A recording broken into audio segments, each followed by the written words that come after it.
मंचावर उपस्थित चळवळींमधल्या आमच्या ज्येष्ठ सहकारी उल्काताई महाजन, माझे मित्र आणि समांतर माध्यम सध्या भूमिका घेत आहेत, त्याच्यातही महत्त्वाची भूमिका घेणारे मॅक्स महाराष्ट्राचे सोनवणे साहेब, आमचे तरुण मित्र गोविंद पोलाड आणि शहापूर येथील निर्भय बंधू भगिनी, इथे सगळ्यांनी मेहनतीने उजव्या बाजूला बसलेले सगळे सहकारी, त्यांचं कौतुकही मला करायचं आहे. अत्यंत मेहनतीने सगळ्यांनी हे मनोज विषय यांच्यासह विजय दिवाणी आणि सर्वच मित्र यांनी अतिशय मेहनतीने हे संयोजन केलं, त्याबद्दल त्यांचे आभारही मानायचे आहेत. आजच आचारसंहिता सुरू झालेली आहे, त्यामुळे उच्चार संहितेवर काही बंधनं येणार आहेत. असंही आपण काही प्रक्षोभक बोलणारी माणसं नाही. मला पोलीस मित्रांना विनंती करायची की जिथे असतील तिथे त्यांनी कृपा करून खुर्ची घेऊन बसावं, कारण 2-2.5 तास उभं राहणं हे कष्टाचं काम आहे, तेवढं करू नये. खुर्ची घेऊन कृपा करून बसा, आरामात भाषण ऐका शांततेत. तुम्ही पण आमचाच भाग आहात, त्याच्यात काही वेगळं नाहीये. पत्रकार मित्र आलेले आहेत, कोणी ढाब्यावर न नेता त्यांचंही स्वागत. भरपूर सभा झाल्या, खूप सभा होत आहेत, होणार आहेत. आचारसंहितेमुळे काही बंधनं आता येतील, त्या बंधनांसह आपण बोलत राहू. निर्भय बनो हा काही आमचा नारा नाही. महात्मा गांधींनी चंपारणमधल्या शेतकऱ्यांना, निळीच्या शेतकऱ्यांना हा नारा दिला आणि महात्मा गांधींचं एकूण समाजकारण जर तुम्ही पाहिलं स्वातंत्र्य काळातलं, तर ते लोकांना निर्भय बनवण्याकडे महात्मा गांधींची सगळी वाटचाल आहे. मग ते दांडी मार्च असो, मग ते असहकार आंदोलन असो, प्रत्येक ठिकाणी लोकांना निर्भय बनवत पुढे नेणं हा गांधीजींच्या आंदोलनांचा आत्मा आहे. खरं म्हणजे जसं गोविंदचा धुरा मोदीजींचा धुराच्या शेजारी नाही, तसा माझाही तो नाही. माझा धुरा परभणीला आहे. मोदी शहांचे कुठे मला माहित नाही, बऱ्याच ठिकाणी असू शकतात. आता बॉन्ड्समुळे तर वाटतं की खूपच ठिकाणी असतील कदाचित. आणि आमचा लढा 2 माणसांच्या विरुद्ध नसून आमचा लढा 2 प्रवृत्तींच्या विरुद्ध आहे. 2014ला ज्या प्रकारे संसदेच्या पायावर डोकं ठेवून मोदीजी आत आले आणि अनेक नागरिक त्यांना उचंबळून आले. खरं म्हणजे ज्यांना गुजरात दंगलीची पार्श्वभूमी माहिती होती ते काही तेवढे भावनाविवश झाले नाही, कारण त्यांना हेही माहिती होतं की ही पण एक पद्धत आहे. गांधीजींना मारण्याआधी नथुरामनी सुद्धा त्यांच्या पाया पडला होता. नथुराम हे अनेकांना माहिती होतं. पण त्यानंतर या देशात जे सुरू झालं ते नागरिक म्हणून अस्वस्थ करणार आहे, आणि म्हणून 9 वर्षांनी का होईना पण आम्ही जागे झालो, आम्ही उभे राहिलो. त्याचं दुसरं एक कारण असंही होतं की आम्हाला असं वाटत होतं की विरोधी पक्ष आणि इथली राजकीय व्यवस्था याचा सामना करेल, पण दुर्दैवाने ते हतबल ठरले आणि ते जर सामना करायला लागले तिथे त्यांना ईडीचा सामना करावा लागला. तुम्ही पण बसून घ्या खाली, उभं राहू नका फार वेळ. पोलीस दादाला आणि दोघांनाही माझं म्हणणं. आणि अजून एक विनंती आहे, ज्येष्ठ पोलीस अधिकारी इथे असतील त्यांना कृपा करून, महिला पोलीस ज्या आमच्या बहिणी आहेत त्यांना कृपा करून घरी जाऊ द्या. एवढ्या संरक्षणाची काही गरज नाही. त्यांना इथली तुमचं पण ड्युटी करावं लागतं आणि घरचं पण काम करावं लागतं, त्यामुळे त्यांना अतिरिक्त ताण न देता विनंती आहे, माझी हात जोडून विनंती आहे पोलिसांना की कृपया महिला बहिणींना घरी जाऊ द्या. आम्हाला कोणी मारत नाही, हे काही पुणे शहर नाही आम्हाला मारायला.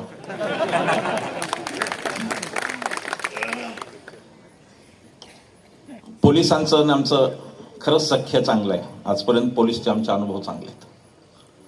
आता काही वेळा विनोद घडतात.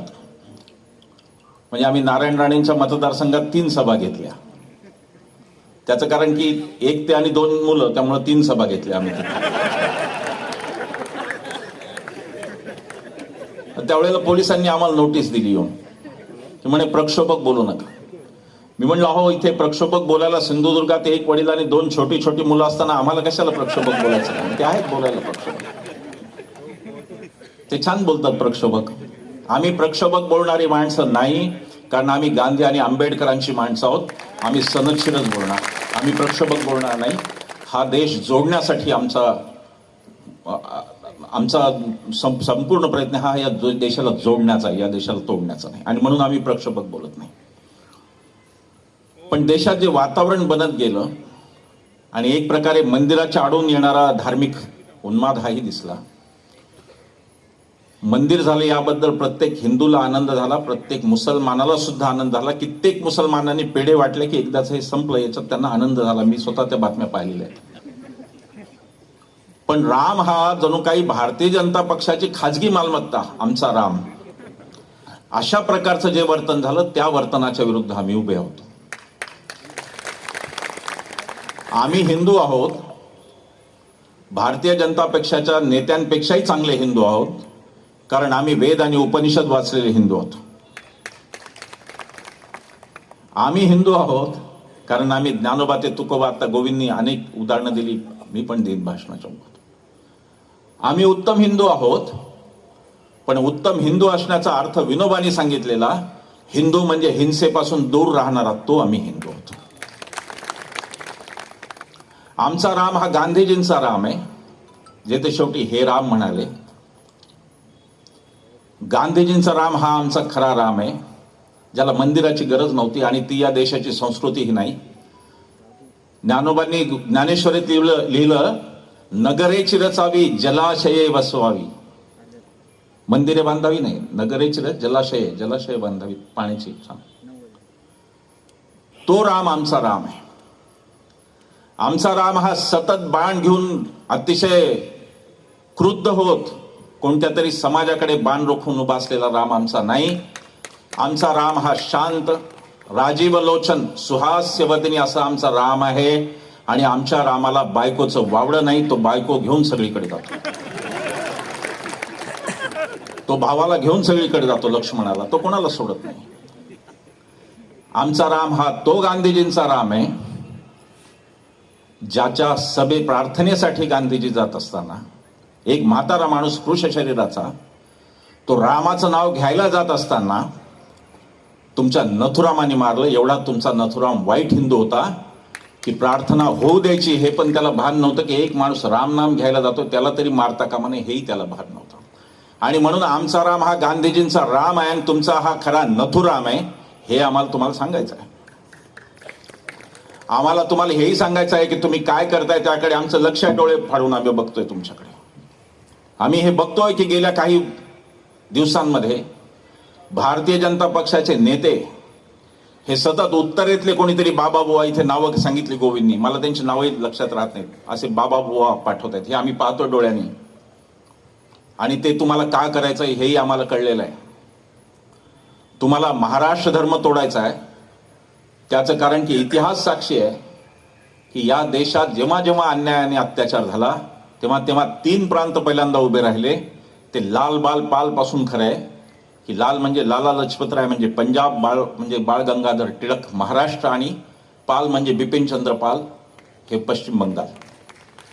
महाराष्ट्र, बंगाल आणि पंजाब हे 3 सत्तेला आव्हान देणारे प्रदेश आहेत. त्यातले 2 तुमच्या हातातून ऑलरेडी गेलेत, बंगाल आणि पंजाब. आणि एक तुमच्याकडे ठेवायचा तुम्ही आटोकाट प्रयत्न गद्दारांना सोबत घेऊन केलाय. त्या महाराष्ट्राचा महाराष्ट्र धर्म खचवायचा आणि त्याला उत्तर प्रदेशच्या बळणावर न्यायचं राजकारणाच्या, हा तुमचा कट आहे हे आमच्या लक्षात आलेलं आहे. उत्तर प्रदेशीकरण म्हणतो मी तेव्हा मला उत्तर प्रदेशच्या माणसांबद्दल कोणताही आकस नाही, उत्तर प्रदेशच्या राज्याबद्दल मला कोणताही आकस नाही, कारण ते माझं राज्य आहे. या देशाला पहिले 2 नाही, पुढचे पण पंतप्रधान दिलेले ते राज्य आहे. नेहरूंचा उत्तर प्रदेश आहे, मी त्याचा द्वेष नाही. आज काल आपल्याला ती सवय लागली आहे. गुजरातचा द्वेष करायचा नाही, नंतर तो मोदी शहांचा, आधी तो बापूंचा आणि पटेलांचा गुजरात आहे, आपला गुजरात आहे पहिले, त्याचा द्वेष नाही करायचा. सगळा भारत आपला आहे.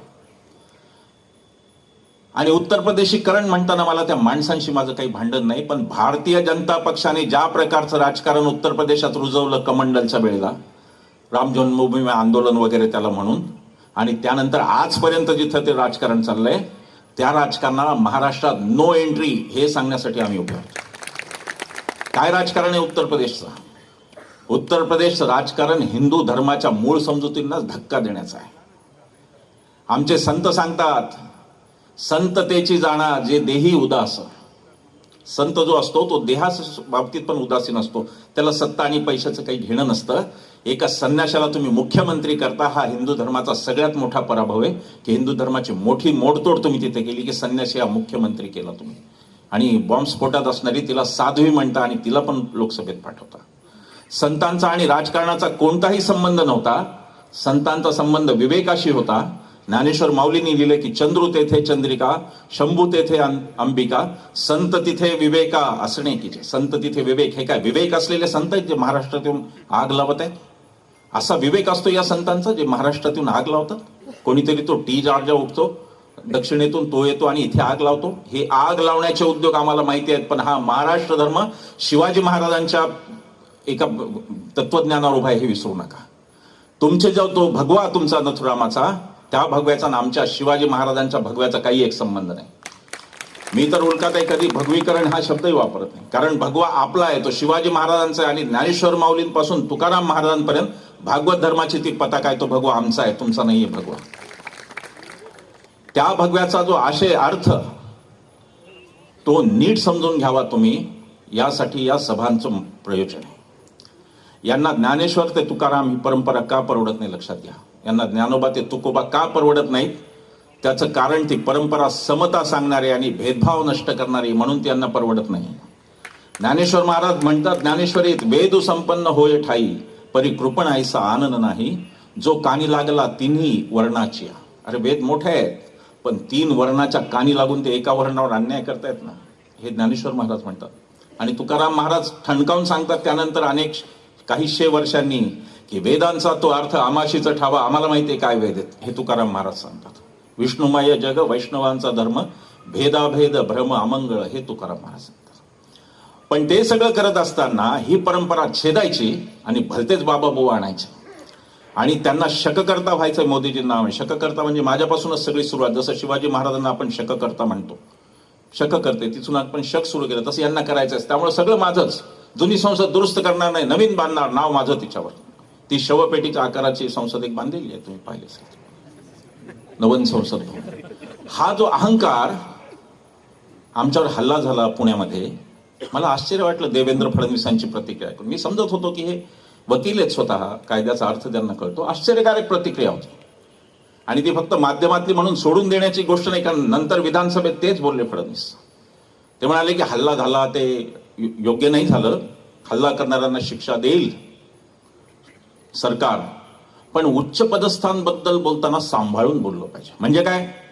म्हणजे आम्ही मोदी आणि शहांच्या विरोधात बोललो तर तुम्ही कार्यकर्ते पाठवणार तुमचे मारायला आम्हाला रस्त्यात? काय अर्थ आहे तुमच्या या धमकीचा? तुम्हाला हे म्हणायचं आहे की जर उच्च पदस्थांच्या बद्दल आम्ही बोललो तर आम्हाला बोलायचा तो हक्क नाही? नागरिक म्हणून आम्ही मोदी आणि शहा यांची समीक्षा करत राहणार, कारण ते आमचे लोकसेवक आहेत. फडणवीस, तुम्ही सुद्धा आमचे लोकसेवक आहात.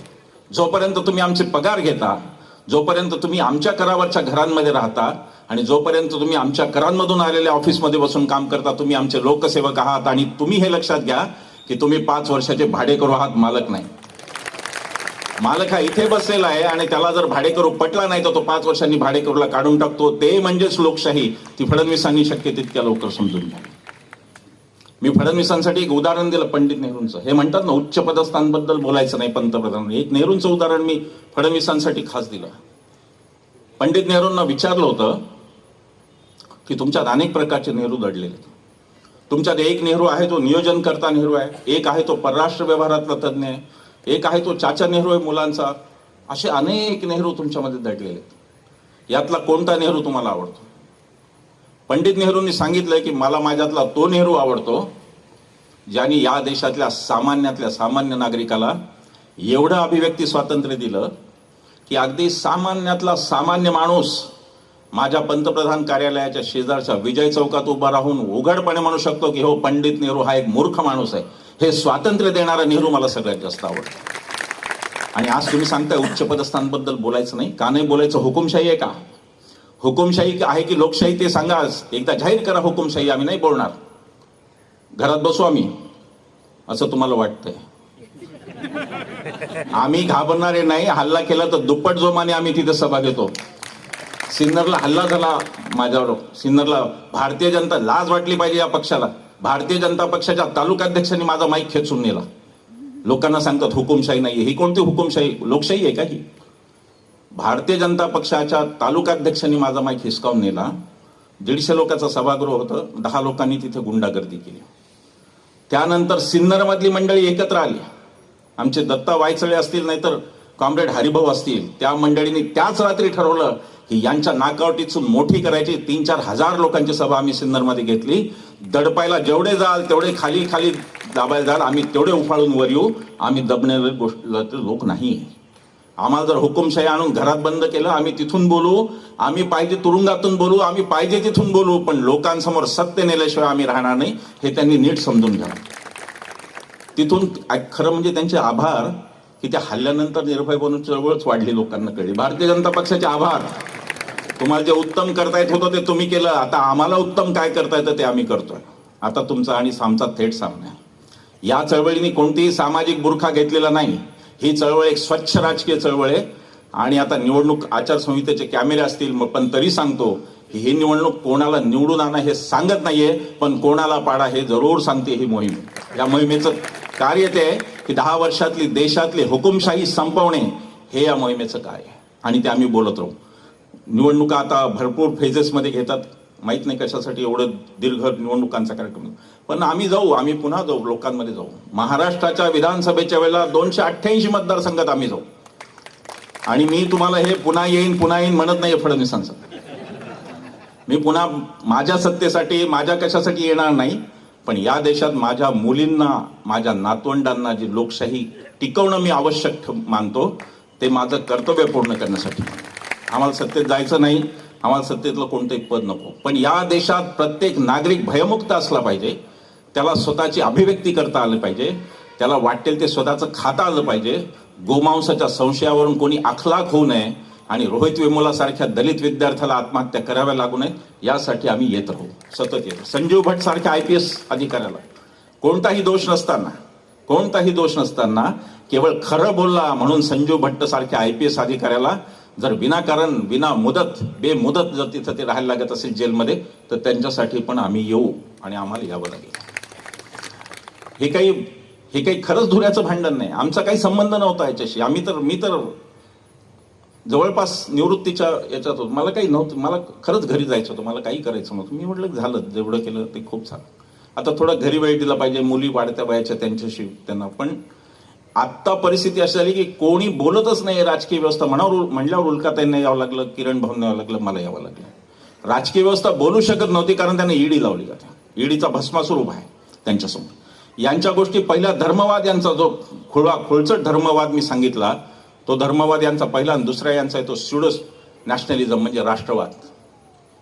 आम्हाला कोण सांगतंय आज राष्ट्रवाद? आम्हाला कोण शिकवतंय? आम्हाला ते शिकवत आहेत ज्यांनी राष्ट्रपित्याची हत्या केली, राष्ट्रगीताला विरोध केला आणि राष्ट्रध्वजालाही विरोध केला. ते आम्हाला शिकवत आहेत राष्ट्रवाद काय. महात्मा गांधींची हत्या, ते सगळे थापा आहेत. त्या 55 कोटी वगैरे त्या सगळ्या थापा आहेत. ती भूलथाप आहे. 55 कोटीची कथा नंतर रचली गेली. त्याच्या आधी 7-8 वेळा प्रयत्न झाला गांधीजींना मारण्याचा. फाळणीच्या आधी पण गांधीजींना मारण्याचे प्रयत्न झाले. फाळणी हे कारण नाहीये त्याचं. खोटा नाटा इतिहास सांगायचा, पण हे कधी सांगायचं नाही की फाळणी थांबू नये म्हणून 2 मुसलमान इथले सगळ्यात जास्त रडले. त्यातले पहिले होते खान अब्दुल गफार खान सरहद गांधी आणि दुसरे होते मौलाना आझाद. हे कधी सांगायचं नाही. हे इतिहास कधी हा सांगायचा नाही. फाळणीचा आणि गांधींच्या मारण्याचा काही एक संबंध नाही. गांधीजींना यासाठी मारलं की जोपर्यंत हा म्हातारा जिवंत होता तोपर्यंत यांचं राजकारण कुठेही पुढे गेलं नसतं, म्हणून गांधीजींना मारलं. ह्या थापा आहेत, भूल थापा आहेत. 55 कोटी ह्या भूल थापा आहेत. 300 कोटीची देशाची आपल्या गंगाजळी होती इंग्रज सोडताना. 225 कोटी भारताच्या वाट्याला आले होते. 75 कोटी पाकिस्तानच्या वाट्याला गेले. ही इंग्रजांनी केलेली वाटणी होती. हे काही गांधी नेहरूंनी केलेली वाटणी नव्हती. त्यातलाही 20 कोटीचा हप्ता दिला होता पाकिस्तानला आणि 55 कोटी राहिले होते. आणि गांधीजी फक्त एवढं म्हणत होते की आपल्या स्वतंत्र झालेल्या भारत देशाने कुठल्या तरी दुसऱ्या देशाबरोबर केलेला हा पहिला आंतरराष्ट्रीय करार आहे आणि तो जर मोडला गेला तर आपल्या देशाची नाचक्की होईल, म्हणून ते देऊन टाका, एवढंच गांधी म्हणत होते. पण राष्ट्रपित्याला मारलं, यांनीच मारलं. आणि हे आपल्याला राष्ट्रवाद शिकवतायत. राष्ट्रगीत यांनी नाकारलं. यांच्या संघाच्या शाखेवर वंदे मातरम फक्त म्हणतात, यांना जनगणमन मान्य नाही. वंदे मातरम हेही काँग्रेसचं हे त्यांना माहिती नसतं, तर ते काय करणार? ते शाखेत फक्त अफवान कुजबुज, बाकी काही शिकवतच नाही, त्यामुळे ते ज्ञानाचा प्रश्न येत नाही. वंदे मातरम हे काँग्रेसच्या प्रत्येक अधिवेशनामध्ये गायलेलं गाणं आहे, स्वातंत्र्यपूर्व काँग्रेसचं सुद्धा. आणि ते आमचं राष्ट्रगाण आहे आणि ते आम्हाला जनगणमन इतकंच प्रिय आहे. म्हणाले गदी माडगुळकरांनी लिहिले, वेदमंत्राहून आम्हा वंदे वंदे मातरम, आम्हाला ते प्रिय आहे. पण भारताचं अधिकृत राष्ट्रगीत, ते राष्ट्रगान आहे आपलं, पण अधिकृत राष्ट्रगीत हे जनगण मनच आहे, ते त्यांना मान्य नाही. राष्ट्रध्वज भारताचा 14 ऑगस्ट 1947, दुसऱ्या दिवशी देश स्वतंत्र होणार, तिरंगा पहिला फडकवणार देशात लाल किल्ल्यावर. संघाच्या ऑर्गनायझर नावाच्या एका मुखपत्रात लेख लिहिला होता की आम्ही तिरंगाच मानत नाही, कारण 3 रंग हे हिंदू धर्मात अशुभ मानले जातात. अगदी कालपर्यंत ते भिडे गुरुजीची रॅली निघाली होती यांची 15 ऑगस्टला, आणि त्याच्यात भगवा घेऊन रॅली निघाली होती, आणि त्यांना विचारलं की तिरंगा असतं 15 ऑगस्ट, नाही म्हणे तिरंगा आमच्या मनात आहे म्हणाले. हे असे तिरंग्याचे विरोधक, हे आम्हाला शिकवणार घर घर तिरंगा, हर घर तिरंगा. अरे तुम्हाला आज कळलं, आमच्याकडे 42 पासून आहे.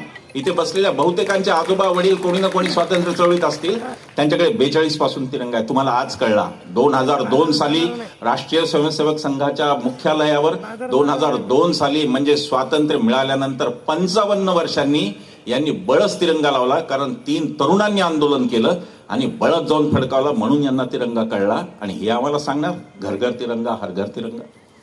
हा जो राष्ट्रवाद यांचा, याची पोलखोल पुलवामामध्ये झाली. त्यांच्याच पक्षाचे राज्यपाल राहिलेले सत्यपाल मलिक यांनी स्पष्टपणे सांगितलं की जर त्या जवानांना विमानाने नेलं असतं तर जवान वाचले असते, विमानं मिळू दिली नाहीत, हे यांनी सांगितलं. पुलवामावर हे लढले होते 2019 निवडणूक, आता गोची झालेली आहे. आता ना पुलवामा सारखा मुद्दा आहे, न धर्मवादाचा मुद्दा आहे. आता ही सगळी निवडणूक इलेक्टोरल बॉन्ड नावाच्या भ्रष्टाचारावर आली. भारतीय जनता पक्षाची मोठी गोची आता तिथे झाली. मी तुम्हाला खात्रीने सांगतो, महाराष्ट्रामध्ये अनेक सभा कित्येक ठिकाणी आहे, आणि आम्ही आता गेले काही दिवस प्रवासाचा फारच फटी गेलो. आम्ही दररोज साधारण ॲव्हरेज गेले 3-4 महिने आम्ही दररोज सरासरी 300 किलोमीटरचा प्रवास आम्ही करतो. आमच्याकडे कोणती साधनं नाहीत, हेलिकॉप्टर नाहीत, काही नाही काही नाही. आम्ही जिथे बस तिथे बस, कार तिथे कार, काय असेल ते आम्ही जातो आणि करतो प्रवास. त्या सगळ्या शेतकऱ्यांशी आम्ही तिथे सकाळी पोहोचतो सभेच्या ठिकाणी, दिवसभर लोकांशी बोलतो. आणि आम्ही काही VIP लोकांशी बोलत नाही, अत्यंत सामान्य माणसांशी आम्ही बोलतो. ज्याला आम आदमी म्हणतात त्यांच्याशी आम्ही बोलतो. आणि त्या सगळ्यांचा फीडबॅक म्हणून तुम्हाला सांगतोय, 2024 साली हे हरल्याशिवाय राहणार नाहीत, हे मी तुम्हाला जबाबदारी सांगतो.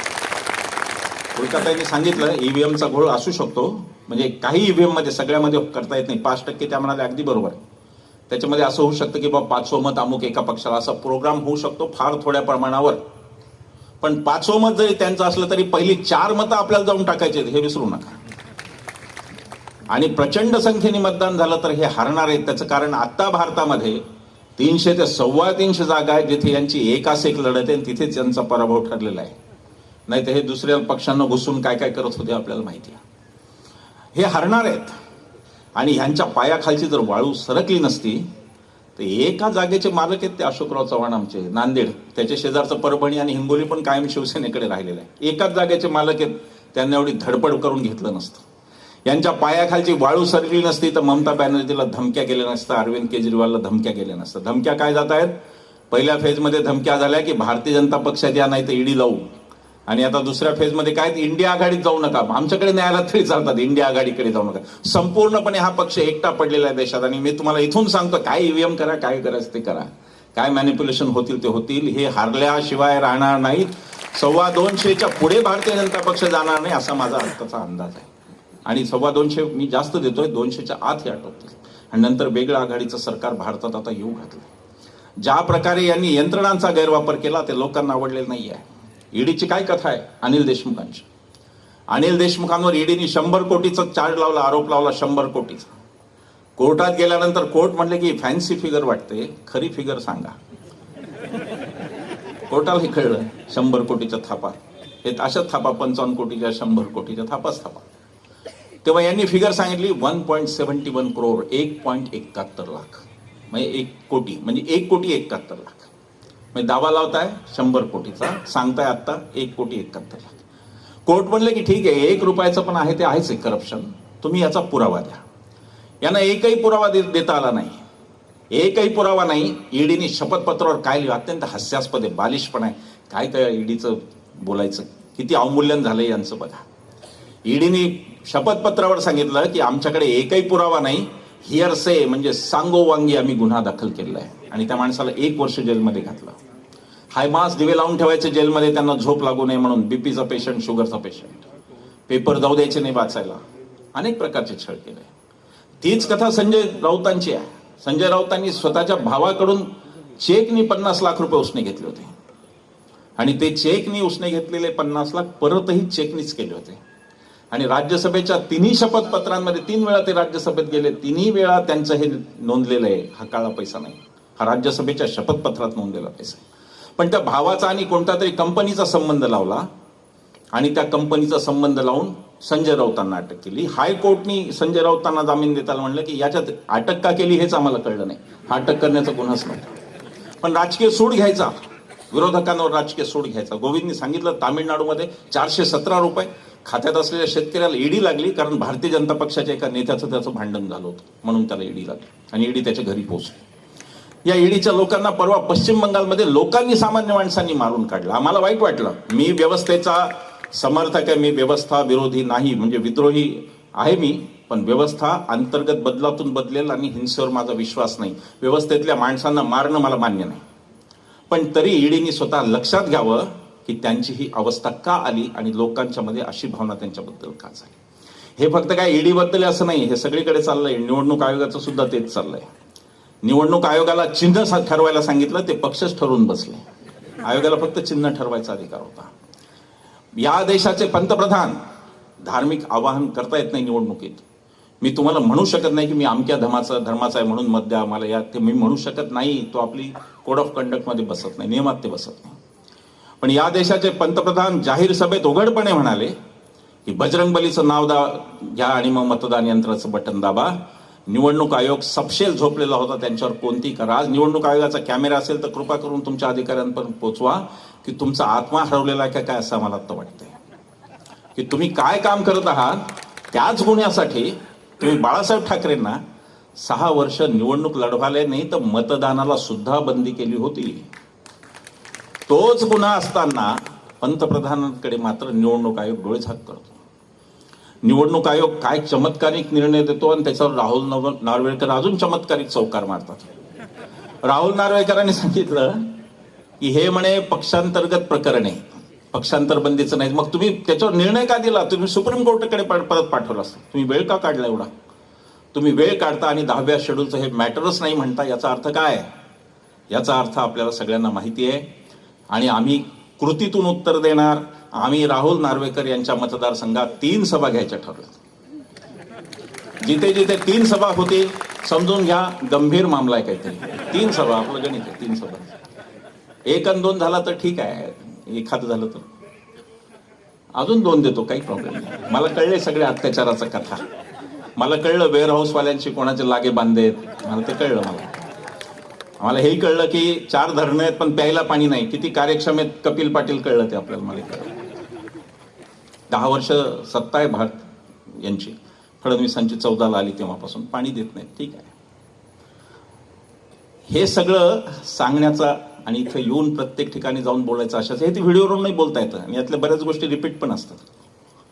पण लोकांमध्ये जायला पाहिजे लोकशाहीमध्ये. काही लोकांना त्याची भीती वाटते. राहुल गांधी जातात, हात मिळवतात वगैरे वगैरे, अशी ती काही माणसं तुम्हाला दिसत नाहीत. ते कायम मन की बात इकडे तिकडे तिकडे तेवढंच दिसतं. मोदीजी सगळीकडे दिसतात. बस स्टँडवर मोदीजी, रेल्वे स्टेशनवर मोदीजी, विमानतळावर मोदीजी, सगळीकडे मोदीजी दिसत नाहीत. एकाच ठिकाणी पत्रकार परिषदेत, त्याची त्यांना भीती वाटते. या देशाचा एक पंतप्रधान, काय या देशाचं पण बदललंय सगळं. मला गंमत वाटते या देशाची. 14 पासून काय झालं या देशाला, कोणाची काय नजर लागली वगैरे म्हणतात. आपण तर अंधश्रद्धा निर्मूलनवाले, आपण नाही म्हणणार तसं. पण काय झालं या देशाला नेमकं काय कळत नाही.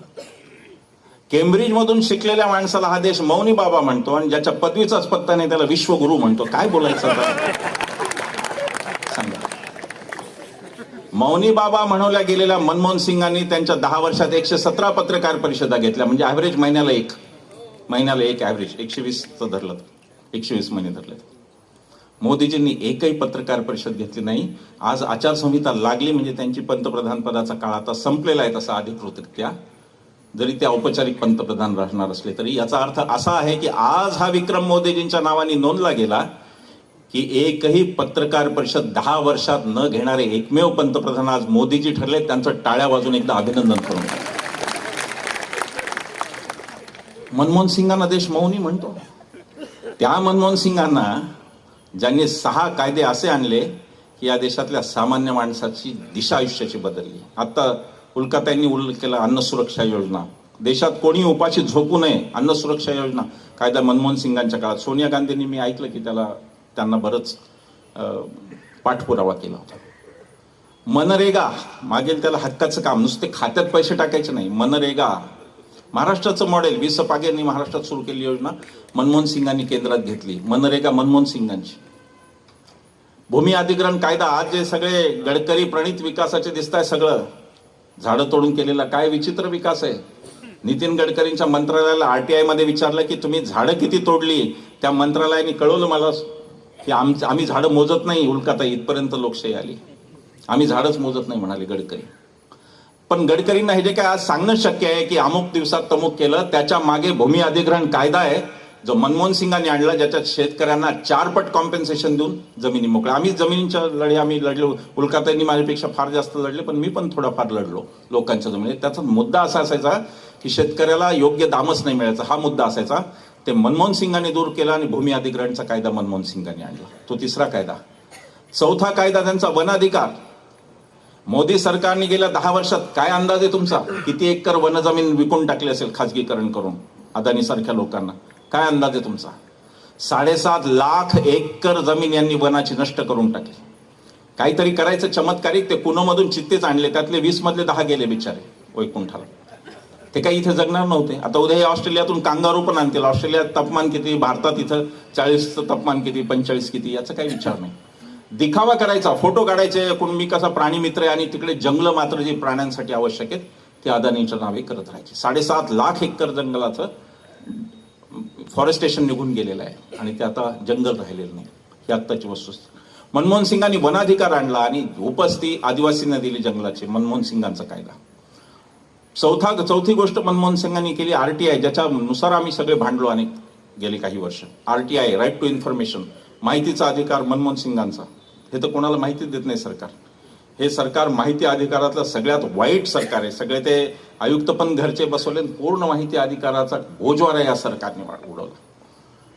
6वी गोष्ट आपण महाराष्ट्रात बोलतोय. सावित्रीबाई फुलेंच्या, ज्योतिबा फुलेंच्या, कर्मवीर भाऊराव पाटलांच्या महाराष्ट्रात आपण बोलतोय. शिक्षणाचा अधिकार तो ह्या सगळ्यांचं स्वप्न मनमोहन सिंगांनी पूर्ण केलं. राईट टू एज्युकेशन आणून शिक्षणाचा अधिकाराचा कायदा मनमोहन सिंगांनी आणला. हे सगळं करणारा माणूस मौनी बाबा आणि हे मात्र विश्वगुरु. काय करतात कळतच नाही. तर राम मंदिरच्या वेळेस पाहिलं इकडून तिकडे जात आहेत, तिकडून तिकडे जात आहेत. कॅमेरा हे एकटेच असतात. कोणी जवळ आला ते चालत नाही कॅमेऱ्यामध्ये. मी तर लोकांना म्हटलं बाबांना एकदा जाऊन खात्री करा की मंदिरात मूर्ती कोणाची बसवली, रामलल्लाचीच आहे ना. नुसते फिरतात इकडून तिकडे. आता ते दिल्लीतून निघाले परदेशवारीला की त्या विमानाचा त्यांचा हँगर आपल्याला सगळ्यांना माहिती आहे. तो VIP ठिकाणी लावलेला असतो. तो काय असा सगळे विमानं तिथं नसतो, जरा मोठा आणि त्याच्यासमोर फक्त कंपाऊंड असतं हे आपल्याला माहिती. तिथे असे हात कोणाला हलवतात देवजाने. कोण समोर असतं? कॅमेरामन असतो समोर, हलवतात. प्रचंड व्यक्तिस्तो. परवा ती G20ची परिषद भरवली. आता ती परिषद म्हणजे खरं म्हणजे हळदी कुंकू आहे. आज तुमच्याकडे, उद्या ह्यांच्याकडे, परवा त्यांच्याकडे, एवढंच येते. बाकी त्याच्यातून काही कोणाचं कल्याण नाही झालं. पण देखावा असा केला की मोदीजींनी आता 20 देश खिशात टाकले असा देखावा केला. याच देशात इंदिरा गांधींनी 100 राष्ट्रांची शिखर परिषद घेतली पण एवढा बोलबाला कधी केला नव्हता. 15 लाखाचा सूट काय नाही काय, सगळं ते चमत्कारिकच आहे सगळं. मध्ये ते रेल्वेवर त्यांचे म्हणे सेल्फी पॉइंटच काढले रेल्वेचे. यांच्या सेल्फी, यांच्याजवळ घ्या बूथवर सेल्फी घ्या आणि पुढे जा. 40 कोटीचा खर्च त्याच्यासाठी. या देशातले एकमेव पंतप्रधान आहेत ज्यांनी स्वतःच्या जाहिरातीवर 7,000 कोटीपेक्षा जास्त खर्च केला आहे. लक्षात घ्या. प्रत्येक मी गुजरात मॉडेलवर येणार आहे, आर्थिक गोष्टींवर मी येणार आहे. पण प्रत्येक ठिकाणी जाहिरात जाहिरात आणि जाहिरात, दुसरं काहीच नाही. फक्त बोलायचं, जाहिरात करायची, मन की बात, अमुक तमुक. जन की बात कधी नाही करायची. लोकांमध्ये कधी जायचं नाही, कधी हात मिळवायचा नाही, कधी प्रेमाने जवळ घ्यायचं नाही लोकांना. आम्ही तो लोकांचा स्पर्श 3 महिने झाले अनुभवत आहोत. जर असं वाटत असेल की हे सगळं होऊ शकतं इलेक्ट्रॉनिक माध्यमातून, तर ते चूक आहे, कारण लोक आपल्याला हातात घ्यायला सुद्धा उत्सुक असतात. हे गेल्यावर कळलं आम्हाला तिथे. मलाही खूप निराशा आली होती. मी फेसबुकवर अतिशय निराशाजनक लिहायचो, पण जेव्हा आम्ही मैदानात आलो आणि सभा घ्यायला लागलो, लोकांमध्ये जायला लागलो, आमच्या लक्षात आलं, अरे खूप लोक आहेत यांचा पराभव करायला उत्सुक असलेले, आपल्यासारखे खूप लोक आहेत. पण ते कधी होत नाही. जे काही ते लोकांना भलतीकडूनच ते बोलत राहतात. आणि आकांक्षा काय होत्या या देशातल्या माणसांच्या. आता ते सरदार पटेलांचं पुतळा त्यांनी उभारला म्हणून त्यांचीच गोष्ट सांगतो. सरदार पटेलांची आकांक्षा काय होती? मी पुन्हा पुन्हा सत्तेत यावं, 24लाही मीच यावं, अबकी बार मोदी सरकार, फिर एक बार, अशी काही नव्हती त्यांची अपेक्षा. या देशातला नंबर 2च्या पोस्टवर राहिलेला माणूस जो यांचा आदर्श आहे, त्यांची काय आकांक्षा होती? मी त्यांची गोष्ट सांगत असतो, ती तरुण मुलांसाठी पुन्हा पुन्हा सांगायची. मला माहिती आहे रिपिटेशन होईल, तेच भाषण वाटेल, तुम्हाला कंटाळा, तुम्हाला वाटेल याला दुसरं काही बोलता येत नाही का, तेही चालेल, पण ह्या तरुण मुलांसाठी या गोष्टी सांगायच्या. सरदारांची आकांक्षा काय होती? गांधीजींनी, म्हणजे तेव्हा असं झालं की आपले जे सत्याग्रही न्यायचे तुरुंगात इंग्रज, त्यांना ते जातवार काम द्यायचे, तिथे पण फोडा आणि झोडा करायचे. आणि मग दलित असेल तर त्याला म्हणायचे तू पायखाना साफ करायचा, ब्राह्मण असेल तर त्याला म्हणायचे तू पोलिसला मदत करायची, असं त्यांचं ठरलेलं होतं. गांधीजींनी ठरवलं की हे आपल्याला चक्र उलटं करायचं. गांधीजींनी ठरवलं हे सगळं चक्र उलटं करायचं, आपल्याला जाती तोडायच्या. आणि म्हणून जो तथाकथित सगळ्यात वरच्या जातीचा आहे त्यानं तथाकथित सगळ्यात खालचं काम करायचं. काम करण्यातही हलकेपणा नसून कोणतीच जात वर नसते, हे म्हणून मी तथाकथित हे शब्द वापरले. आणि मग त्यांनी असं ठरवलं की ब्राह्मण असेल तर त्यांनी पायखाना साफ करायचा, दलित असेल तर त्यांनी पोलिसांना मदत करायची. गांधीजींनी ठरवलं. त्याच्यावर एक पत्र सरदार पटेलांनी गांधीजींना लिहिलं. फार गोड तक्रार आहे त्या पत्रामध्ये. सरदार म्हणतात की बापू, मैं जब जब जेल में जाता हूं तो आपका ये बामन, म्हणजे हरी महादेव भाई देसाई, ये भी मेरे साथ जेल में आता है और इसलिए मुझे पायखाना साफ करने का अवसर नहीं मिलता. ही तक्रार आहे देशातल्या सर्वोच्च जागेच्या माणसाची. मी सेवा करायला पाहिजे, ही त्याच म्हणणे. सरदारांचा पुतळा केला, यांना काय माहिती सरदार कसे करणार यांना. पुतळ्याबद्दल सरदारांचं मत काय होतं, स्मारकांबद्दल सरदारांचं मत काय होतं, त्याची एक गोष्ट सांगून मग पुढे जाऊ. जेव्हा गांधीजींची हत्या झाली बिर्ला हाऊसमध्ये, तेव्हा तिथे हजारो शोक संतप्त लोक आले आणि ते म्हणायला लागले की आता इथेच गांधीजींचं स्मारक व्हायला पाहिजे. त्यांची भावना बरोबर होती, पण जागा घनश्यामदास बिर्लाची खासगी जागा होती, उद्योगपतीची, आणि तिथे ती हत्या झाली होती. त्याच्यावरती सरदार आणि पंडित नेहरू यांचा खूप मोठा करस्पॉन्डन्स आहे. इथे तरुण मित्र जे उभे मित्रमैत्रिणी आहेत, त्यांनी पुस्तकाचं नाव लिहून घ्या, Sardar Patel select correspondence. 2 volume आहेत, 2 मोठी पुस्तक आहेत. सरदार सगळे कळतात त्या 2 पुस्तकातून, कारण सगळे सरदारांनी लिहिलेली त्यांना आलेली पत्र त्याच्यातून सरदार कळतात. बराच मोठा पत्राचार झाला, पत्रव्यवहार झाला, आणि शेवटच्या पत्रात सरदार लिहितात नेहरूंना, प्रिय जवाहर, मी या निष्कर्षाला आलो आहे की बापूंचं स्मारक हे दगड, विटा आणि पुतळे यात असू शकत नाही. बापूंचं स्मारक हे बापूंचं काम पुढे नेण्यात असू शकतं. त्याच सरदारांचा पुतळा उभा आहे. राष्ट्रपुरुष नको आहेत, विचारांनी नको आहेत, त्यांचं फक्त प्रतीक म्हणून पाहिजे. आणि म्हणून शेवटच्या भाषणाच्या टप्प्यात मी काही गोष्टी राष्ट्रपुरुषांच्या सांगणार. या देशाचा, म्हणजे लोक म्हणतात म्हणे मोदीजी कशाला पैसे खातील, त्यांना का कुटुंब आहे का काय, असं म्हणतात मोदीजी. लोक म्हणतात, लोक भोळे असतात. लग्न न झालेल्याबद्दल किंवा बायकोसोबत नाही राहत त्यांच्यावर सहानुभूती असते लोकांना वाटत असते हे कशाला खातील वगैरे. मला काय माहित नाही, मी तर साधा सरळ माणूस आहे. पण एक व्हॉट्सअप आला होता, तो विचार करायला लावणार आहे. तसं कुठून तरी फॉरवर्ड होत होता, मी काही तो केला नाही माझ्या मनाने तयार. फॉरवर्ड होत होता, त्यात त्यांनी असं म्हणलं होतं किंवा गब्बर सिंगाचं तरी कुठे लग्न झालं होतं, पण तो शोले मधला करतच होता काय ते. असो, काय असायचं ते असो. पण या देशाला मोदीजींनी जे विकलं तो या देशातला मोठा भ्रष्टाचार होता.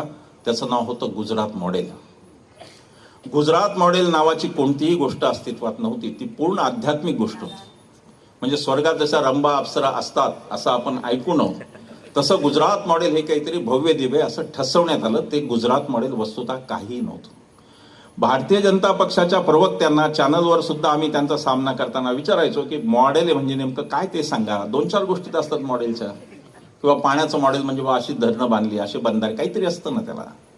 ते म्हणायचे साबरमती नदी स्वच्छ झाली. आता नदी स्वच्छ हे सगळं गुजरात मॉडेल आहे का? त्या गुजरात मॉडेलचं सच मी तुम्हाला सांगतो. त्या गुजरात मॉडेलचं सच नंतर तुम्हाला लक्षात येईल की 14 पासून आपली हीच फसवणूक चालू आहे. वस्तुतः ते काही मॉडेल नाही. गुजरात मॉडेल गुजरात राज्यामध्ये 38% लोकांना सकस अन्न देत नाही, न्यूट्रिशनल फूड देत नाही. गुजरातमध्ये महागाईचा दर 7.41% आहे. 7.95% आणि देशभरात तो 7.41, म्हणजे देशभरात जास्त महागाई गुजरातमध्ये आहे. शिक्षणामध्ये गुजरात 5वा आहे देशात मॉडेल, म्हणून ते दिल्लीचं शिसुदी अटकेत आहे, कारण त्यांनी चांगल्या शाळा केल्या.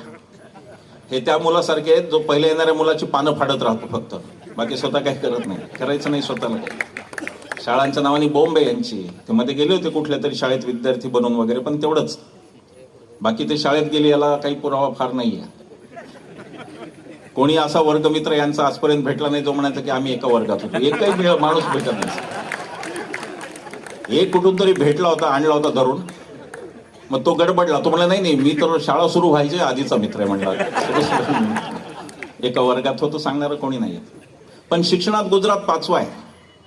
त्याच्या पुढची गंभीर गोष्ट सावित्रीबाई फुलेंच्या महाराष्ट्रात, हे सांगताना लाज वाटते. त्याच्या पुढची गंभीर गोष्ट अशी आहे की गुजरातमध्ये दरवर्षी 22% मुली शाळा सोडून देतात. हे गुजरात मॉडेल आहे. आरोग्यात गुजरात 12व्या जागी आहे देशात. केरळला कम्युनिस्ट म्हणून चिडवतात, केरळ पहिल्या आरोग्यामध्ये, साक्षरतेमध्ये पहिला आहे. गुजरात 12वा आहे. इतकी अवस्था वाईट आहे यांची की गुजरातमध्ये कोरोना काळात सिलेंडर, ऑक्सिजन सिलेंडर आणि मास्क महाराष्ट्राने पुरवले, तरी शिव्या उद्धव ठाकरेंच्या नावाने चालू असतात. या देशात कोरोना काळात जर उद्धव ठाकरे आणि राजेश टोपे यांच्यासारखे सुबुद्ध लोक नसते, थांबा, टाळ्याचं वाक्य पुढे, टाळ्यांचं वाक्य अजून पुढे. आणि या महाराष्ट्रात जर एकनाथ शिंदे मुख्यमंत्री आणि ते तानाजी सावंत हापकीन कोण माणूस म्हणणार आहे, ते जर का आरोग्यमंत्री असते तर ही सभाच झाली नसती, कारण श्रोतेही जिवंत राहिले नसते, वक्तेही जिवंत राहिले नसते. नद्यांमध्ये प्रेत वाहिली उत्तर प्रदेशमध्ये योगींचा कारभार. शिक्षणाचा विषय चालला होता ना, योगी सगळीकडे जाहिराती करतात करोडोच्या, उत्तर प्रदेश कसा सुरक्षित आहे. आणि त्याच योगींनी ऑर्डर काढली की रात्री 8 नंतर मुलींना क्लासेसमध्ये जाऊ देऊ नका म्हणून.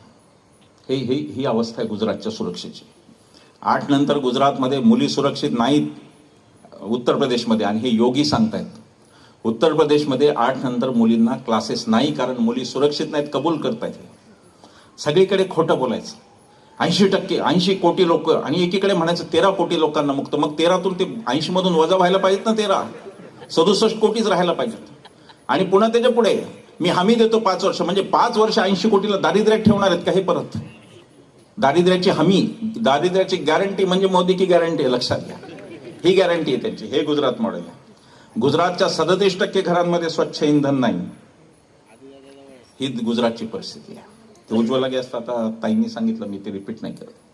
गुजरातची अवस्था ही आहे. आणि ते मॉडेल म्हणून विकलं 14ला आम्हाला सांगितलं गुजरात मॉडेल प्रमाणे देशाचा विकास होणार आहे. तो झाला. गुजरात मॉडेलच्याच वाटेने देश चालला. या देशातल्या महत्वाच्या प्रश्नांकडे पंतप्रधान त्याच्यावरती कधीही बोलत नाहीत.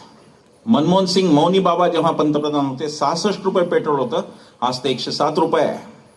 डिझेलचा भाव 52 रुपये होता, तो आज 95 रुपये, दुप्पट झाला डिझेल. आणि गॅस 410 रुपयाचा आज 1100 रुपयाला गेला. तो 100 रुपये डिस्काउंट करून दिला. व्यापारी आहेत. साड्याच्या दुकानांमध्ये असताना 20% डिस्काउंट, म्हणजे 20% किंमत आधीच वाढवलेली असते, आले की म्हणतात आता 20% डिस्काउंट. पूर्णतः व्यापारी. ते एक होते व्यापारी म्हणून आले आणि राज्यकर्ते बनले, हे राज्यकर्ते म्हणून आले व्यापारी बनले, असं यांचं उलट आहे. हे सच आहे देशातला. हे आजचे भाव आहेत. आणि म्हणून नागरिकांची ही सभा आहे. निवडणूक आयोगाने लक्षात घ्यावं, ही राजकीय पक्षाची सभा नसून हे नागरिक आहेत जे एकमेकांना स्वतःचं दुःख सांगतायत. आम्ही पण इकडचेच आहोत, फक्त इथं वर तुमचे प्रतिनिधी म्हणून बसलो. बाकी इकडचे आणि इकडचे यांच्यात काही फरक नाही. यांच्यातलं कोणालाही सत्ता मिळणार नाही, हे माहिती आहे. पण नागरिकांना एकमेकांचं बोलायला पाहिजे, नागरिकांशी संवाद एकमेकांचा झाला पाहिजे. आणि देश कुठे चाललाय तो थांबवा हे सांगायला पाहिजे. एवढंच याचं औचित्य आहे. भूक निर्देशांकात हा देश 125 मध्ये 111व्या स्थानावर आहे. या देशाचा हॅपीनेस इंडेक्स, आनंदी निर्देशांक प्रचंड मोठा खालावलेला आहे. आणि या देशामध्ये अदानी नावाचा एक भस्मासूर, त्यांनी हा देश काबीज करायला सुरुवात केलेली आहे. देशातली बहुतेक विमानतळं अदानीची आहेत, बंदरं अदानीची आहेत, वीज अदानीची आहे, सर्व काही अदानीचं आहे. आणि यांना कधी राग आला? संसदेत राहुल गांधींनी आधी टीका केली होती, तेव्हा यांना राग आला नव्हता. ते थेट मोदींना बोलले, शहांना बोलते, तेव्हा राग आला नव्हता. जेव्हा अदानीचे 20,000 कोटी राहुल गांधींनी काढले तेव्हा यांना एकदम राग आला. कोण कोणाचा मालक आहे मला माहित नाही, त्यांना एकदम राग आला. आणि मग राहुल गांधींची खासदारकी काढली. मग लगेच गुजरातच्या न्यायालयाचा निर्णय, मग सुरतच्या कोर्टाचा निर्णय, बरोबर 2 वर्षाची शिक्षा, आणि लगेच खासदारकी काढून घर पण काढायचं, ही असहिष्णू परंपरा भारतीय राजकारणात कधीही नव्हती. भारतीय राजकारणात विरोधक नसावेत अशी दुष्टबुद्धी एकाही पंतप्रधानांनी बाळगली नव्हती. पंडित नेहरूंकडे 5वी बहुमत होतं 3 वेळा, राजीव गांधींकडे 415 खासदार होते. ज्यावेळेला भारतीय जनता पक्षाकडे 2 खासदार होते त्यावेळेला राजीव गांधींकडे 414 खासदार होते. पण राजीव गांधींनी कधी भाजपमुक्त भारत हा नारा दिला नाही. यांनी काँग्रेसमुक्त भारत हा द्वेषपूर्ण नारा ही यांची या देशाला देणगी आहे, या देशाच्या राजकारणाला. आणि खुनशीचा तो प्रवास जो सुरू झाला तो इकडेही चालू आहे, महाराष्ट्रातही तेच चालू आहे. महाराष्ट्राच्या सत्तांतरावर मी खरं असीम सरोदे आले असते ते बोलले असते, मी काही जास्त बोलणार नाही. पण ज्या प्रकारे गेलं आणि ज्या प्रकारे मी काल परवा शिंदे साहेबांना म्हणताना ऐकलं की आम्ही शिवाजी महाराजांचे मावळे, मला हसायला झालं. तुमच्या कोणाच्या पाहण्यात एक तरी मावळा महाराजांचा आहे का, जो सुरत मार्गे गुवाहाटीला गेला, तिथून गोव्याला आला, आहे का तुमच्या? कशाला त्या महाराजांचं नाव बदनाम करतात? जिथे तिथे आमच्या महाराजांचं नाव बदनाम करतात. शिवाजी महाराज यांची 14ची घोषणा होती, छत्रपतींचा आशीर्वाद होती की नाही? काय आशीर्वाद छत्रपतींचा? मणिपूरमध्ये 2 भगिनी नग्न अवस्थेत रस्त्यातून पळतायत आणि त्यांच्या मागे हजारोचा जमाव, आणि याच्यावर तुम्ही एक शब्दही बोलत नाही. हा छत्रपतींचा आशीर्वाद असू शकतो?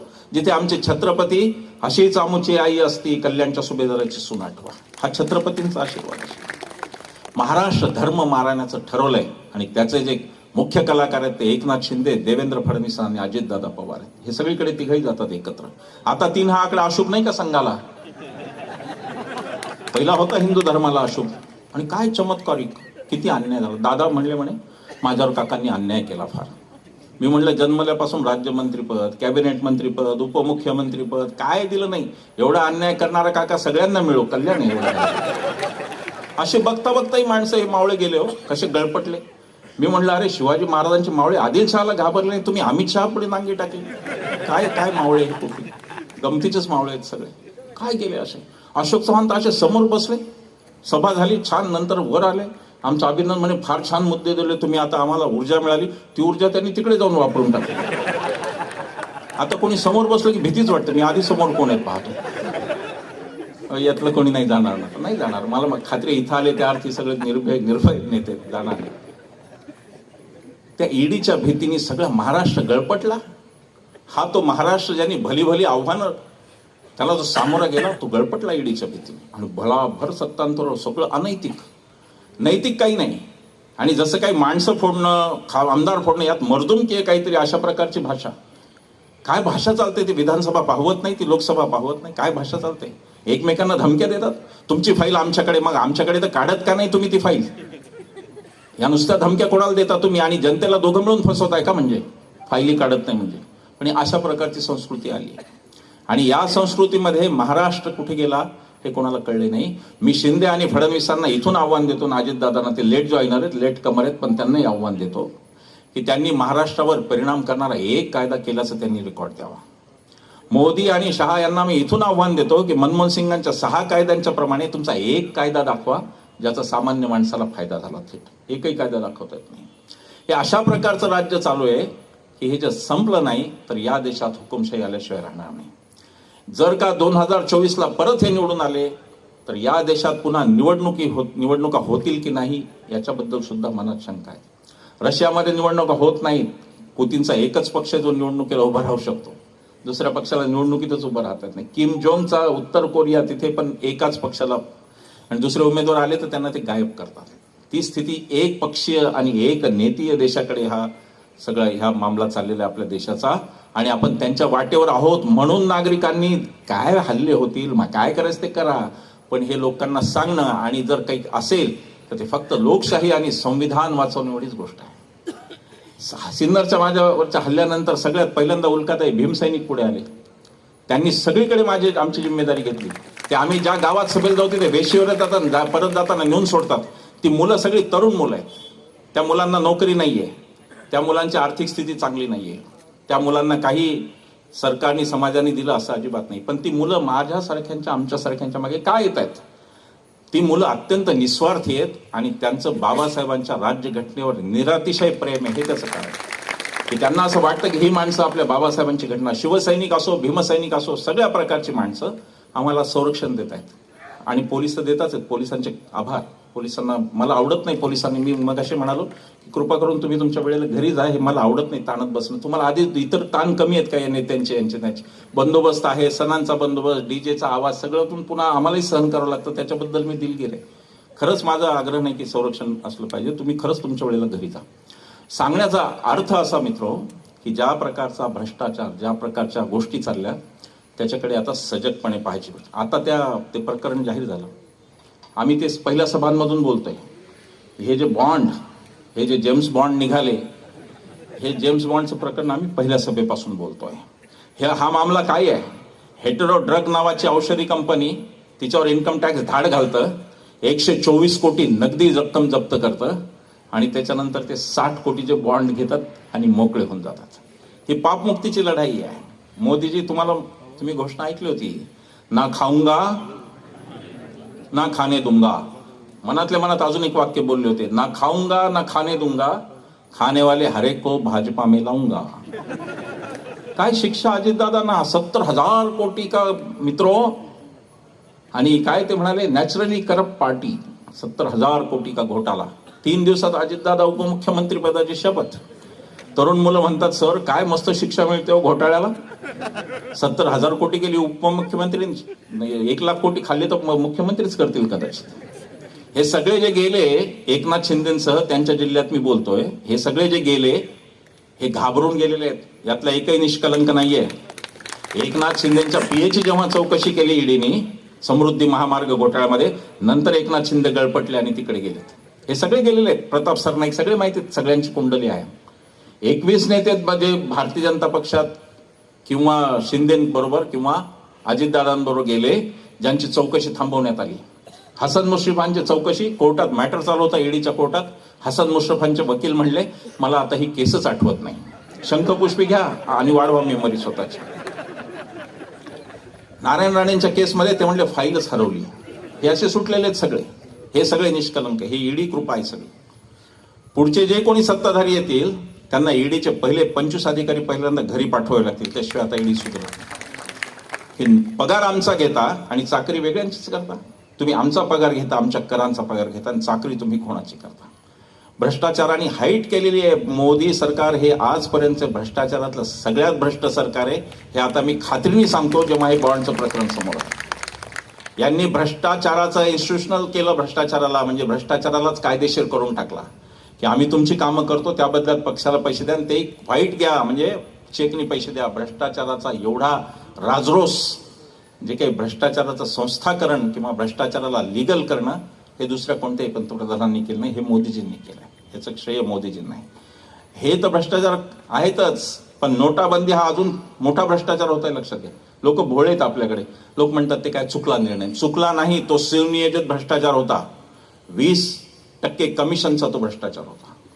या शहापूरमध्ये, शेजारच्या भिवंडीमध्ये कुठेही एकाही माणसाने, श्रीमंत माणसाने आत्महत्या केली नाही पैसे गेले म्हणून, 1000च्या आणि 500च्या नोटा गेल्या म्हणून. ना कोणाला हार्ट अटॅक आला. त्याचं कारण ते पैसे रेग्युलराइज करून देणारी सगळी यंत्रणा कार्यान्वित होत होती. गुजरातमधल्या एका कोऑपरेटिव्ह बँकेने, तिचं नाव अहमदाबाद कोऑपरेटिव्ह बँक, या बँकेने पहिल्या 5 दिवसात 845 कोटीच्या नोटा बदलून दिल्या. या बँकेचे डायरेक्टर श्रीमान अमित शहा आहेत. गुजरातमध्ये 11 बँका आहेत कोऑपरेटिव्ह, भारतीय जनता पक्षाच्या नेत्यांच्या ताब्यातल्या. त्याने 3000 कोटीच्या वर नोटा पहिल्या 5 दिवसातच बदलून दिल्या होत्या. आता ह्या नोटा बदलण्यात काय गडबड झाली माहित नाही, पण 20% कमिशन कोणाकडे गेलं नोटाबंदीचं, ते जर आपण पाहिलं तर लक्षात येईल की हा तर महाभयानक घोटाळा होता. आजच्या बॉन्डपेक्षाही मोठा तो घोटाळा होता. आता बॉन्डची सगळी आलेली आहे पोलखोल, तुम्ही ती वाचलेली आहे सोशल मीडियात, की कोणावर तरी इन्कम टॅक्स धाड घालते, ईडी धाड घालते, नंतर तो सरळ शरण येथून भारतीय जनता पक्षाला बॉन्डमध्ये पैसे देऊन टाकतो. हेच चालू आहे. या देशातल्या यंत्रणा बेठीला धरल्या आणि भ्रष्टाचाराकडे त्याचा सगळ्याकडे. पीएम केअर फंड मोठा घोटाळा आहे. पीएम केअर फंडात आपल्याच कंपन्यांनी, आपल्या नवरत्न कंपन्यांनी पीएम केअर फंडाला 3000 कोटीच्या पुढे पैसे दिलेले आहेत. अदानी सारख्या लोकांची कर्जमाफी 14 लाख कोटीची झालेली आहे, संसदेतला अधिकृत आकडा. त्याच्यातही गंमत आहे. संसदेमध्ये आपले भागवत कराड अर्थराज्यमंत्री, त्यांनी सांगितले की 14 लाख कोटीची कर्जमाफी आम्ही दिली कॉर्पोरेट कंपन्यांना. आणि एक जण गुजरातमधला उठून गेला, आरबीआयकडे त्यांनी माहिती अधिकार टाकला, कायद्यात खालचा अर्ज टाकला. त्यांना आरबीआयने सांगितलं की 25 लाख कोटीची करमाफी दिली आहे. म्हणजे 11 लाख कोटीला संसदेला बोलता बोलता चुना लावला की काय माहिती. त्याच्या पुढचं जास्त दुःखद आहे. तेच अर्थ राज्यमंत्री भागवत कराड, जे ग्रामीण भागातले आमच्या संभाजीनगरचे आहेत, त्यांना शेतकऱ्यांचं दुःख कळत असेल असं मी समजतो. ते त्या भागात राहतात, शेती करणाऱ्या लोकांच्या भागात राहतात, ते काही पुणे मुंबईत राहत नाही. भागवत कराडांनी असं सांगितलं त्या स्टेटमेंटमध्ये की शेतकऱ्यांना मात्र गेल्या 5 वर्षात केंद्र सरकारने 1 रुपयाचीही कर्जमाफी दिलेली नाही. देश शेतकऱ्यांचा 70% शेतकरी उत्पादन शेतकरी करतात, त्याला मात्र वाऱ्यावर सोडलेला आहे. आता गोविंदनी उदाहरणं सांगितली, गोविंद विदर्भातला आणि मी मराठवाड्यातला आहे. एक फक्त उदाहरण सांगतो का हा काही शेतकऱ्यांचा भाग नसावा, काही जास्त बोलण्याचं कारण की एकाच वर्षात 2023 या एका वर्षात एकट्या बीड जिल्ह्यात 257 शेतकऱ्यांनी आत्महत्या केलेल्या आहेत. बाकीचे आकडे माझ्याकडे नाही आहेत. एकट्या बीड जिल्ह्यात हिवाळी अधिवेशन जेव्हा चालू होतं आपल्या महाराष्ट्राच्या विधानसभेचं, विधान परिषदेचं, विधान भवनात नागपूरच्या, त्यावेळेला शेजारच्या त्याच आठवड्यात, विधिमंडळाच्या आठवड्यात जे चालू होतं अधिवेशन, त्याच आठवड्यात शेजारच्या यवतमाळमध्ये एकट्या जिल्ह्यात 5 शेतकऱ्यांनी एकाच आठवड्यात आयुष्य संपवलं होतं. पण या शेतकऱ्यांच्या बद्दल यांना कणव वाटत नाही. उत्पादनाचा खर्च, तो गोविंदनी मांडलेला मुद्दा फार महत्वाचा आहे की मोदीजी आले तेव्हाही 4200 रुपये सोयाबीन होतं, आज ते 4300 रुपये. पण या दरम्यान खताच्या किमती तिप्पट झाल्या, बियाण्यांच्या किमती तिप्पट झाल्या, औषधांच्या किंमती झाल्या, आणि नांगरणीसाठी जे डिझेल लागतं ट्रॅक्टरला त्याच्या किमतीत यांनी काहीच्या काहीच वाढवून ठेवलं. हे दुःख पाहायला मोदीजींना वेळ नाही. हे दुःख पाहायला फडणवीसांनी, शिंदेंना वेळ नाही. महाराष्ट्रात शिंदे आणि फडणवीसांनी अजून एक समिती पण बसवली नाही की निदान अभ्यास तर करू, आत्महत्या काय होतात याचा अभ्यास कोणताही करावा, असं शिंदे, फडणवीस, अजितदादांना वाटत नाही. 24 तास हे फक्त राजकारणात तिघं जातात, ते 24 तास राजकारण. आणि भाषा काय, आज याला फोडायचं, उद्या येणार आहेत, परवा 15 आमदार येणार. अरे गेले तर खड्ड्यात तुमचं राजकारण. इथं शेतकरी मरतोय ते आधी बघा ना, आत्महत्या होत आहेत ते तुम्हाला दिसत नाही का? 24 तास तुम्ही फक्त राजकारण करता, आत्महत्या तुम्हाला दिसत नाही शेतकऱ्यांच्या. ही आत्ताची स्थिती आहे. भ्रष्टाचार, आता अनेक कथा आहेत, काय सांगायचं त्या. यांचा एक बसवअण्णा, काय बसवगोडा रत्नाळ असे काहीतरी, यत्नाळ अशा नावाचे काहीतरी आमदार आहेत ते कर्नाटकमध्ये. त्या आमदारांनी यांना धमकी दिली की म्हणे माझ्यावर जर काही केलं तर 40,000 कोटीचा कोरोना काळातला तुमचा भ्रष्टाचार बाहेर काढेल. आमदारच धमक्या देतोय आणि वर न खाऊंगा न खाणे दूंगा चालू आहे. मी तुम्हाला खात्रीने सांगतो, ग्रामीण भागात, विदर्भ, मराठवाड्यात बहुतेक ठिकाणी सभा होऊन गेलेल्या आहेत. त्याच्यानंतर मी तुम्हाला खात्रीने सांगतो, यांना पाडायला अत्यंत उत्सुक असं कोण असेल तर तो शेतकरी आहे.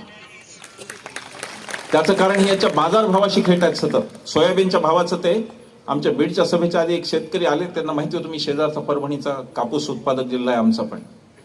ते म्हणाले की मला फक्त 1 दिवस उशीर झाला कापूस बाजारात न्यायला, तोपर्यंत 9,000चा भाव 6,000 रुपयावर आला होता. आणि मोदीजींनी 10 क्विंटल माझे 30,000 रुपये खाल्ले आणि वर माझ्या खात्यात 500 रुपये टाकतायत. हे शेतकऱ्यांना अर्थकारण कळतंय. आणि ते जसं जसं अर्थकारण शेतकऱ्यांना कळतंय तसं तसा भारतीय जनता पक्षाचा इथला शेअर हा संपत चाललेला आहे. लक्षात. आता नॅरेटिव्ह तयार करतील, ते नॅरेटिव्ह देत राहतील, ते त्यांचं आवडतं काम आहे. 400 पार कुठून येणार आहे? 400 पार. आणि चॅनलवाल्यांनी लाच सोडली. ते म्हणतात तुम्ही तसे सर्वे करता. एका चॅनलनी सर्वे केला, 411 जागा येणार आहेत. किती स्वामीनिष्ठा असावी बघा. मी म्हटलं नशीब मोदीजी 400 पार म्हणले, यांनी 411 आणून दाखवले. 500 पार म्हणले असते तर 511 आणून दाखवले असते, आणि 600 पार म्हणले असते तर 611 आणले असते. सगळ्या जागा तेवढं नाही तरी आणले असते. या नॅरेटिव्हला बळी पडू नका. हा प्रचार आहे, हा सतत सोशल मीडियातून तुमच्याकडे येत राहील, याला बळी पडू नका. हे हारणार हे नक्की. जाएगा तो मोदी ही, दुसरा कोणी नाही जाएगा. ते जाणार आहेत. नॅरेटिव्ह म्हणतात पर्याय काय. अरे वाईटाला पर्याय नसू द्यायचा, हाकलायचं असतं, चांगल्याला पर्याय द्यायचा असतो. उद्या आग लागली इथे बिल्डिंगला तर म्हणणार का आगीला पर्याय काय? बघत बसणार आहे का आग लागली? नाही बघत बसायचं, ती आग विझवायची, पर्याय येत राहील. हे सतत नॅरेटिव्ह आणत राहणार अशाच प्रकारचे. पर्याय काय, मग कसा भारत विकसित झाला. त्यांना आल्या की प्रश्न विचारला. हे प्रचाराला आले की यांना प्रश्न विचारल्याशिवाय सोडणार. प्रचाराला आले की विचारा की आकडेवारी सांगा विकासाची. हे तर पप्प करतात, यांच्याकडे आकडेवारीच नाही. नुसतं परसेप्शन मीडियातून तयार करत राहायचं, बोलत सतत फक्त बोलत राहायचं. असं होणार तसं होणार, नुसता व्यक्तिवाद आणि नॅरेटिव्ह याच्यावरती चाललेलं आहे. हे इथे येण्याचं कारण, आता आचारसंहिता चालू आहे, जास्त बोलणार नाही, 1 तासाचं भाषण ऑलरेडी झालंय. इथे येण्याचं कारण एवढंच की 24ला मतदानाला जाताना तुमच्यासमोर भारतीय जनता पक्ष विरुद्ध काँग्रेस, राष्ट्रवादी, शिवसेना दोन्ही ओरिजिनल असं काही नाही. तुमच्यासमोर 24ला जाताना त्या मुली आहेत 2 ज्यांनी स्वतःचे शूज काढून ठेवले आणि सांगितलं आम्ही कुस्ती खेळणार. त्या ब्रजभूषण सारखा बलात्कारी माणूस, त्याच्या विरोधात लढणाऱ्या त्या मुली, त्या तुमच्या मुली आहेत असं समजा 24ला जाताना. आणि मग 24ला जाताना तुमच्यासमोर त्या मणिपूरच्या दुर्दैवी भगिनी आहेत. आणि 24ला मतदानाला जाताना तुमच्यासमोर हा सगळा भ्रष्टाचार, ही सगळी महागाई आणि ही सगळी गैरव्यवस्था आणि हा धार्मिक उन्माद आणि राष्ट्रवाद म्हणजे भंपक राष्ट्रवाद हाही तुमच्यासमोर ठेवा. 24ची निवडणूक तुम्ही लक्षात घ्या. ही निवडणूक भाजपा विरुद्ध काँग्रेस, राष्ट्रवादी, शिवसेना अशी होता कामा नये. ही निवडणूक मोदी शहा विरुद्ध आम्ही भारतीय लोक अशीच झाली पाहिजे. ही लोकांची निवडणूक आहे, ही पक्षांची निवडणूक नाही. मी कोणाला मत द्या ते सांगत नाहीये, नाहीतर मला लगेच पकडेल विरोध निवडणूक आयोग. मी कोणाला मत द्या ते सांगत नाही, पण कोणाला पाडायचं हे मी तुम्हाला मागचा 1 तास सांगितलेलं आहे. आणि तुम्हाला जर 24ला तुम्ही जर हलक्यात घेत असाल तर तुमची मुलं, तुमची नातू तुम्हाला कधीही माफ करणार नाहीत, एवढं लक्षात ठेवा. इतिहास नोंदला जाईल की देशात एक हुकुमशाही चालली. इंदिरा गांधींनी आणीबाणी आणली, बरोबर आहे आणली, पण त्या आणीबाणीला एक घटनेची चौकट होती. आजच्या आणीबाणीला कोणतीही घटनेची चौकट नाही. राज्यघटना जर बाबासाहेबांची वाचवायची असेल आणि या देशातली लोकशाही वाचवायची असेल तर 24ला विचारपूर्वक मतदान करा, एवढंच सांगतो. आणि खूप वेळ सहन केलं त्याबद्दल आभार मानतो. थांबतो. धन्यवाद.